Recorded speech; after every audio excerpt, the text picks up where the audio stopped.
The coffee shop was busy, the hum of conversation blending with the hiss of steaming milk and the clatter of cups. He was scrolling mindlessly through his phone, barely paying attention to the world around him, when a familiar voice behind him made his fingers freeze mid-scroll. "She's back." His heart slammed against his ribs. He turned, but the woman who had spoken was already walking away, her words still hanging in the air like a ghost. He knew exactly who she meant. A cold sensation crept down his spine. He hadn't thought about her in so long, not because he had forgotten, but because he had forced himself to move on. She had vanished without a trace, leaving behind nothing but unanswered questions and the kind of silence that felt too deliberate. Some people said she ran away. Others believed something darker had happened. But now she was back. He needed proof. He left the cafe in a daze, pulling his jacket tighter as he stepped outside. The city felt different now, charged with something electric. He could still hear the woman's voice echoing in his mind. "She's back." It didn't take long before the whispers turned into headlines. A woman who had disappeared years ago, presumed gone forever, had returned. But she wasn't just back, she had built an empire. He saw her face everywhere. News articles, business magazines, even social media. The woman the world had forgotten was now untouchable, powerful and wealthier than anyone could have imagined. He stared at the photos, searching for something familiar. It was her. No doubt about it. But something had changed. The way she carried herself, the look in her eyes, she wasn't the same person who had vanished all those years ago. He couldn't shake the feeling that there was more to this story. That night, he found himself standing outside a towering glass building downtown, her name displayed in bold letters across the entrance. A name that had once been nothing more than a memory was now one of the most powerful brands in the world. How had she done it? And why had she disappeared in the first place? As he stood there, lost in thought, a sleek black car pulled up to the curb. The back door opened, and she stepped out. For the first time in years, he saw her in the flesh. And when their eyes met, the look she gave him sent a chill through his entire body. Because she recognized him, and she wasn't surprised to see him standing there. She had been expecting this. For a moment, neither of them moved. The city buzzed around them, cars passing, people walking by, the distant sound of sirens, but in that instant, it was like the world had frozen. She didn't smile. She didn't speak. She just looked at him, her gaze steady, unreadable. He should have said something. Asked where she had been, why she had disappeared, how she had come back with everything he could have never imagined. But the words never came. Instead, she turned. She walked straight past him, toward the glass doors of her building. Just as she reached the entrance, she paused. "You always had too many questions," she said without looking back. Her voice was smooth, almost amused. "Be careful with that." Then she was gone, slipping inside as if nothing had happened. He stood there, heart pounding, watching as security guards stepped in to block the doors. A moment ago, she had been a mystery. Now, she was standing right in front of him, larger than life. And still, somehow, she felt even further away. He needed answers. It started the way most stories like this did, small details that didn't seem important at first. A mention of her name in passing. A conversation he barely overheard. A story that didn't add up. Her disappearance had never been explained. One day she was here, the next she wasn't. No notes, no warnings. Just gone. People searched. Some said she had been in trouble, that she was running from something. Others believed she had been taken. And then there were those who insisted she had walked away on her own terms, leaving everything behind for reasons no one could understand. But no one expected her to come back. Not like this. He spent the next few days digging. Not because he thought he'd find something, he had no illusions about that, but because he couldn't let it go. The articles about her were everywhere now. She had built a company overseas, one that grew fast, too fast. No one knew how she had started, where she had gotten the money, or why she had chosen to return now, after all these years. And there was something else. The people who worked for her, the ones closest to her, didn't talk. Not to the press, not to anyone. They were loyal in a way that felt unnatural, almost rehearsed. It made him wonder, not just about where she had been, but about what kind of person she had become, and whether she had ever really been missing at all. He saw her again a week later. This time, she wasn't alone. She was at a restaurant, one of those high-end places where the menu had no prices and the wait list stretched for months. He wasn't supposed to be there, but he had a way of getting into places he didn't belong. She sat at the corner table, surrounded by men in suits, people who looked powerful in a way he couldn't quite define. But she was the one in control. He could see it in the way they listened when she spoke, the way they leaned in slightly when she moved. She had built something big. And if she had noticed him standing there, half hidden in the crowd, she didn't show it. But the man sitting next to her did. Their eyes met across the room, and just like that, he knew. He wasn't the only one asking questions. And he wasn't the only one being watched. The moment their eyes met, he knew he had made a mistake. The man sitting next to her didn't look away. He held the gaze, steady and sharp, like he was assessing a threat. He didn't speak, didn't move, but the message was clear. He had been noticed. Slowly, he stepped back, blending into the crowd. He had been reckless, showing up here without a plan, drawn by curiosity and a need for answers he still couldn't define. But now, it was something else. Now, it was dangerous.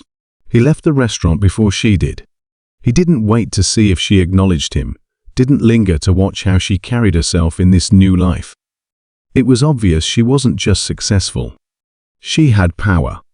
Real power. The kind that made people careful around her. The kind that didn't come from nowhere. As he walked down the street, he couldn't shake the feeling that he was being followed. He glanced over his shoulder, but the sidewalks were crowded. Nothing unusual. Still, something felt off. The air was heavy, charged, like a storm that hadn't quite arrived. That's when he saw it. A black car, parked across the street. No plates.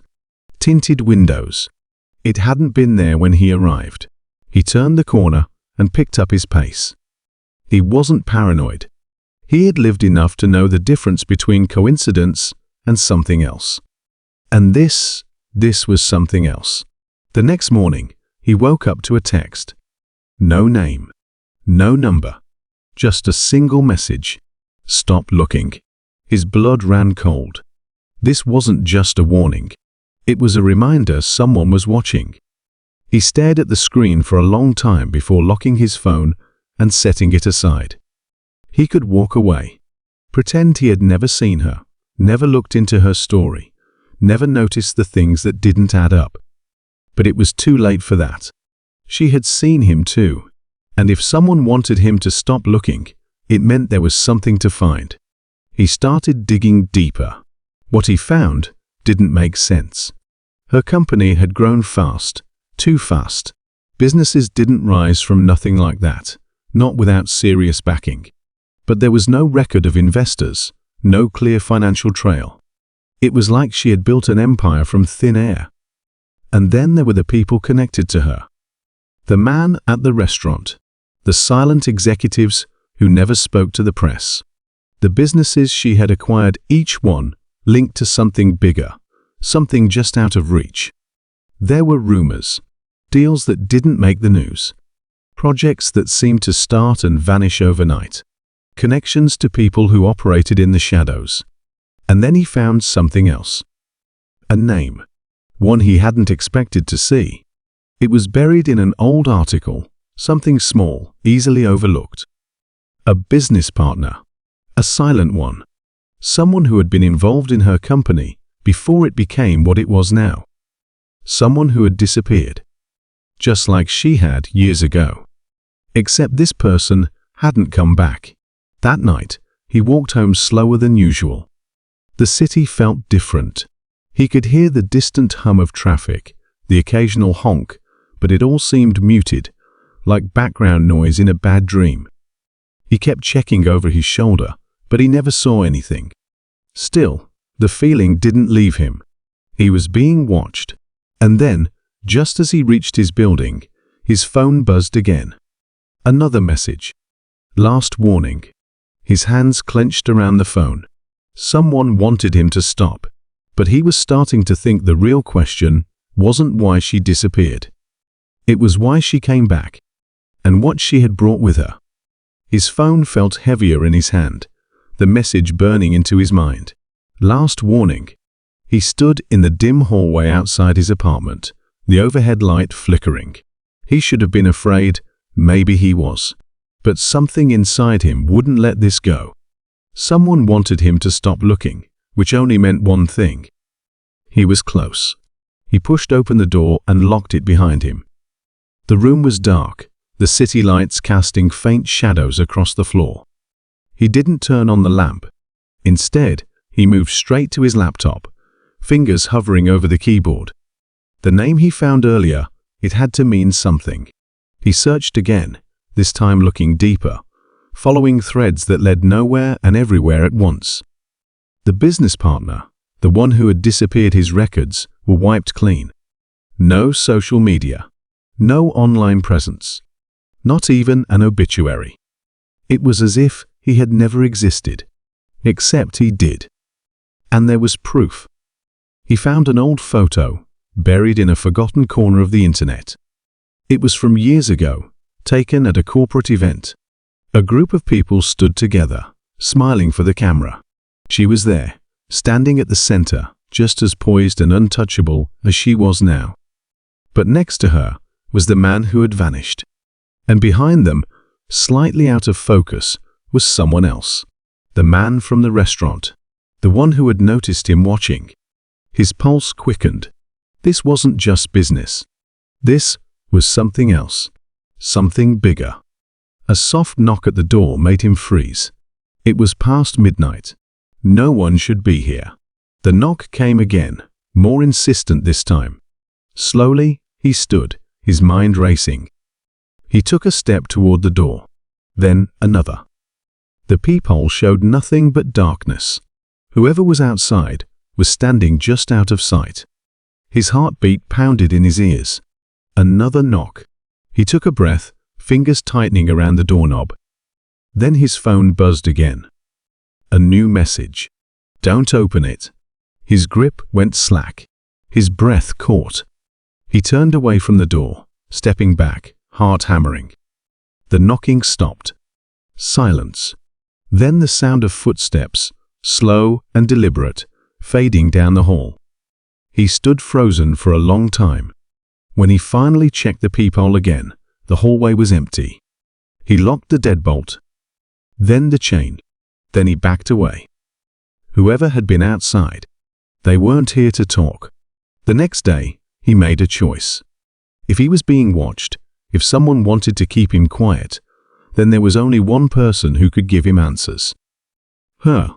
He waited outside her building again, hidden across the street. He didn't care if he was seen. He wasn't running anymore. The sun had set when her car finally arrived. She stepped out, just like before, elegant, unreadable. But this time, she didn't walk inside. She turned her head slightly, as if she had known he would be there. Then, without a word, she motioned for him to follow. His pulse jumped. He crossed the street, every step echoing louder than it should. She led him inside, past security, through the sleek glass doors, and into an elevator. Neither of them spoke as the doors slid shut. He watched her reflection in the steel walls. She was calm, too calm. The elevator climbed higher. Then, finally, she turned to him. "You should have let this go," she said quietly. He held her gaze. "I need to know the truth." For a moment, she didn't respond. Then the elevator stopped. The doors opened, and what he saw on the other side made his breath catch. Everything he thought he knew about her, about what had happened, about the world itself shifted in an instant. He had been right about one thing. This was bigger than he ever could have imagined. And now, there was no turning back. The room before him was nothing like he expected. It wasn't an office. It wasn't a boardroom. It wasn't even something that belonged in a corporate tower like this. The space was dimly lit, lined with shelves filled with old files and documents. A few monitors flickered on a sleek black desk against the far wall, displaying feeds from security cameras across the city. But what caught his attention was the wall in the center. Newspaper clippings, photographs, red strings connecting pieces like a web. Some faces he recognized: high-profile business leaders, government officials, even a few celebrities. Others were complete strangers. But right there, in the middle, was a picture of him. He took a step closer, his breath coming unevenly. It was from earlier that week, outside the restaurant. Someone had taken this photo of him watching her. He turned to her, but she was already watching him, her expression unreadable. "You were never supposed to see this," she said quietly. His mind was racing. This wasn't just about her disappearance anymore. It was bigger, far bigger than anything he had imagined. "Who are these people?" he asked. She exhaled slowly, like she had been preparing for this moment. "They're the ones who decide what happens in this city. Who rises, who falls." She gestured toward the photos. "Most of them don't even realize they're part of it." He swallowed hard. "And you?" Her lips curved into something that wasn't quite a smile. "I was supposed to be one of them." His stomach tightened. The rumors about her business, the connections, the disappearances, everything suddenly made a terrifying kind of sense. "But you left," he said. "You disappeared." Her eyes darkened. "I tried to. But you don't just walk away from something like this." The weight of her words settled in his chest. She hadn't just vanished, she had escaped. And now, she was back. But why? Before he could ask, one of the monitors flickered. A black SUV parked outside the building. 3 men stepping out. She turned to the screen, her jaw tightening. "They found you," she murmured. A chill ran through him. "Me?" She looked back at him, her expression unreadable. "You kept digging. You got too close." His pulse pounded. The warning texts. The knock at his door. The feeling of being followed. It hadn't been about her. It had been about him. And now, they were here. She moved quickly, pulling open a hidden door in the corner of the room. "We don't have time," she said. "If they take you, you'll never be seen again." His breath caught. Everything was happening too fast. Too much at once. But one thing was clear. Whatever this was, whatever game he had stumbled into, he wasn't just a spectator anymore. He was a target. He didn't hesitate. He followed her through the hidden door, his heartbeat hammering in his ears. The passage was narrow and dark, the air thick with dust. The only sound was their hurried footsteps as they moved deeper, away from the room, away from the men who had come for him. "They won't stop," she whispered, leading him down a metal staircase. "They don't just warn people. They erase them." His breath was unsteady, but his mind was sharper than ever. He had been right about everything. The warnings, the surveillance, the feeling that something bigger was at play. It had all been leading to this moment. They reached another door.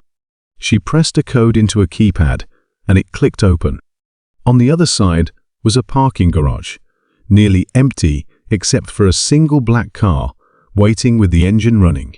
A man was in the driver's seat. He was older, with sharp eyes that flicked to him the moment they stepped out.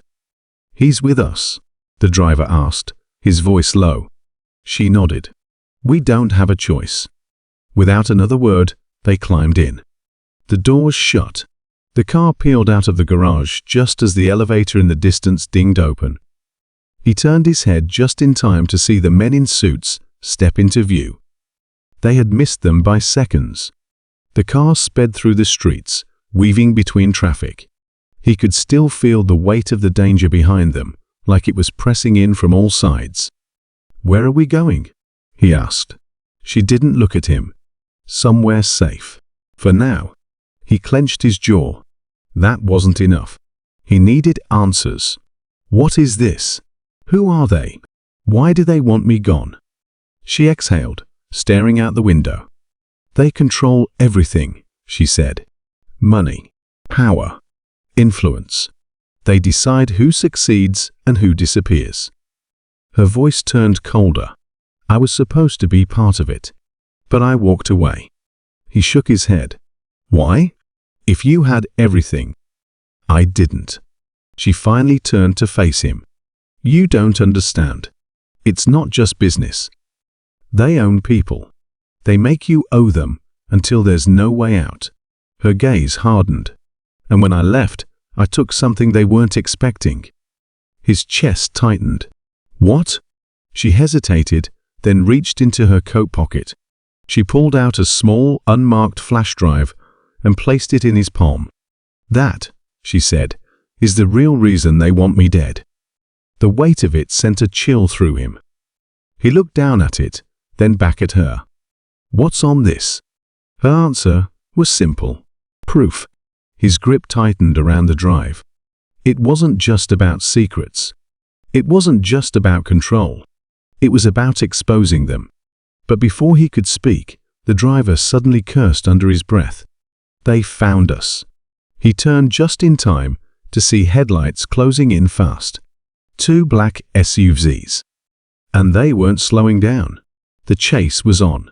The car swerved sharply, tires screeching against the pavement. He braced himself as the engine roared, pushing forward, trying to outrun whatever was coming. But the SUVs were gaining. They won't stop, she said. Not until they have the drive. His mind raced. He had spent so much time searching for the truth, never realizing it would lead here to a moment where his life depended on what he did next.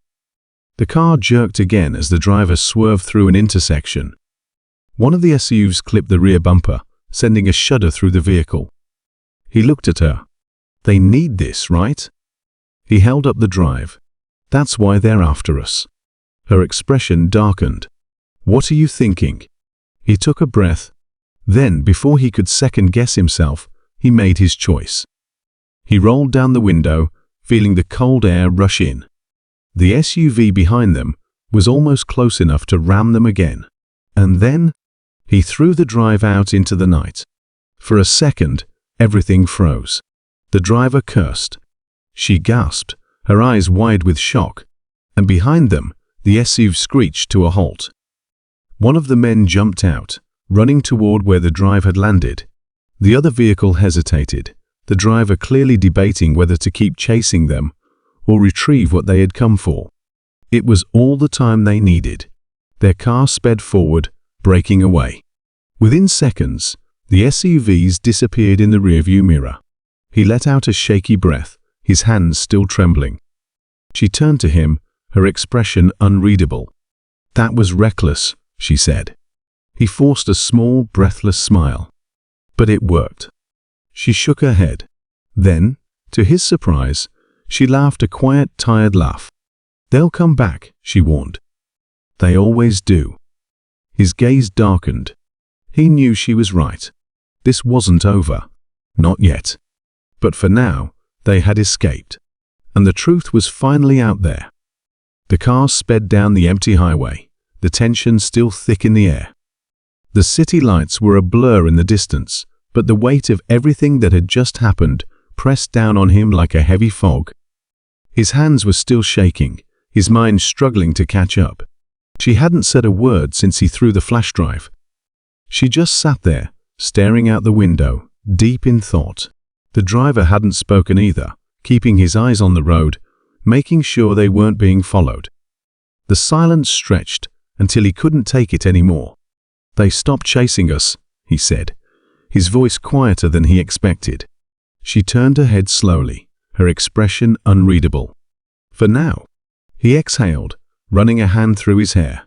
They have the drive. Isn't that what they wanted? She studied him for a long moment before shaking her head. It's not that simple. His stomach twisted.